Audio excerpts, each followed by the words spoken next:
Lisa from Shady Tree Stitches, and I'm here with a special tutorial today on how to do the Rip Dye jar method.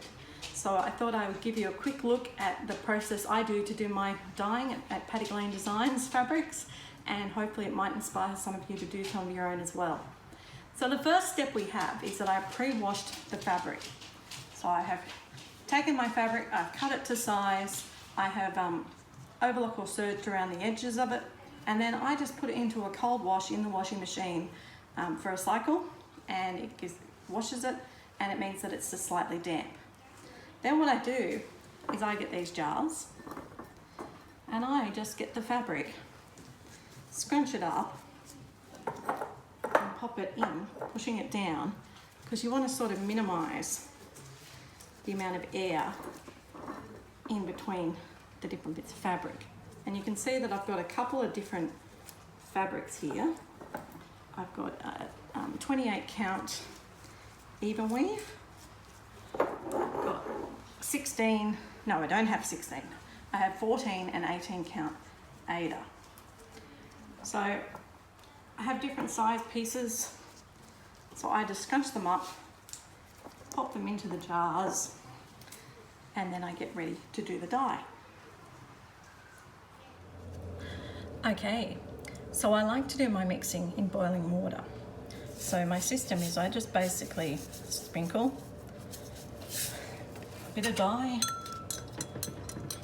into the boiling water, mix it around, and then, because I don't like burning my hands, I pick it up with an oven mitt, and then I just pour it in, and then I get the cold water, pour it in, then we get the kettle,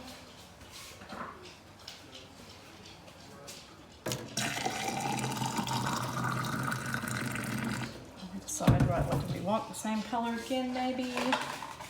So this one I'm doing just as a lemony yellow, a light yellow base to start with. And what I tend to do is do one single colour or a single mix as the base colour for my dyes, and then after I've done them, I then double dip them, which you'll get to see in a minute.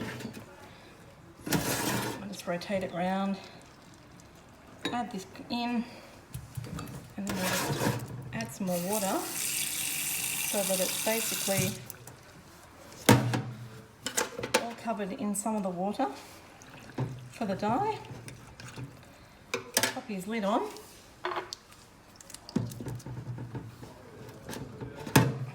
And leave him to sit. Okay, so I do the next colour. This one we're aiming for a nice bright blue. So this one is royal blue. And just squeeze in a bit of the colour.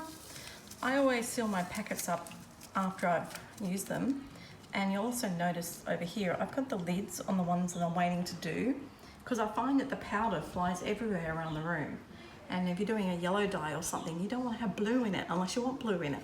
So cover them up and then it doesn't cross dye.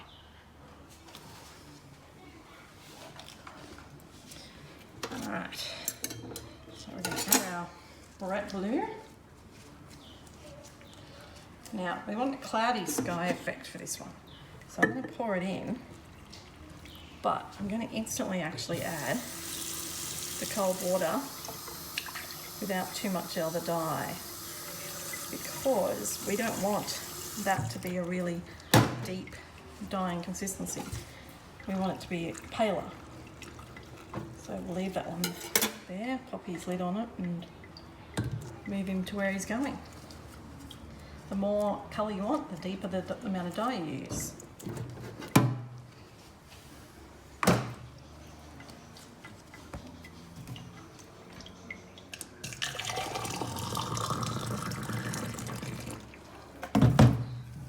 Same sort of blue base with this one, but we're going to make these ones a little bit a mixture of the blue.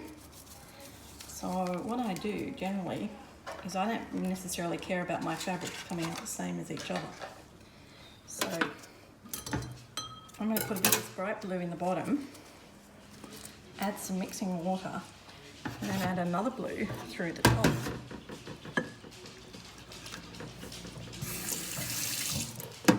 And you'll find that the other blue will land on different parts of the fabrics.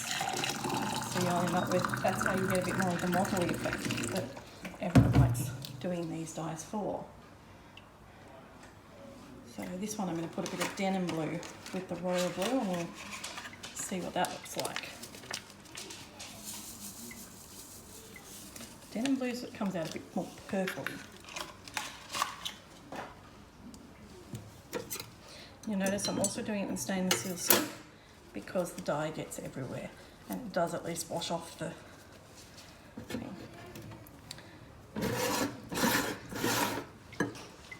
See how much purple that is?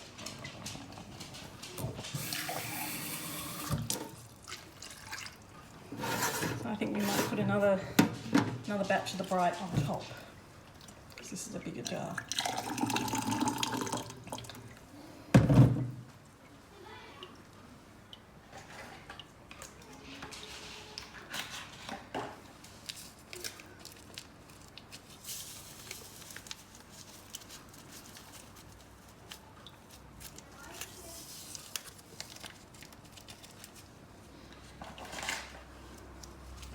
See, I have to concentrate so hard when I'm doing my dyeing. Not really. There's a bit of the bright blue. And add up some more water and let that one sit. So we've got our first lot of dyes ready to have a look at. And remember, this is just the first colour. So it's not necessarily the way we want it to be. So we have got a yellow. Just going to wash these colours out of the ink so I can put these in the sink.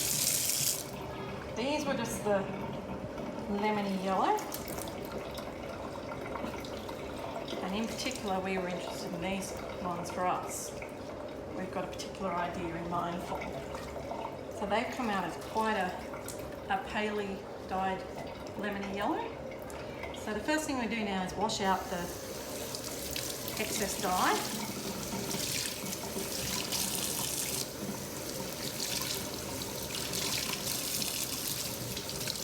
Need to think about, well, what colour do we want to put with the yellow to get the effect we want. I mean, it might be this one in particular. It's a beautiful sunshiny yellow, so it may just stay as it is.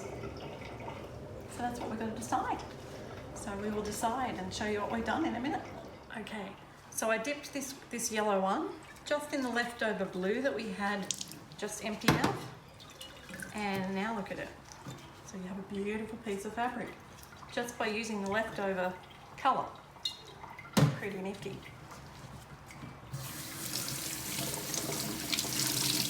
Okay, so after I played around with a couple of different colours, mixing them in and out.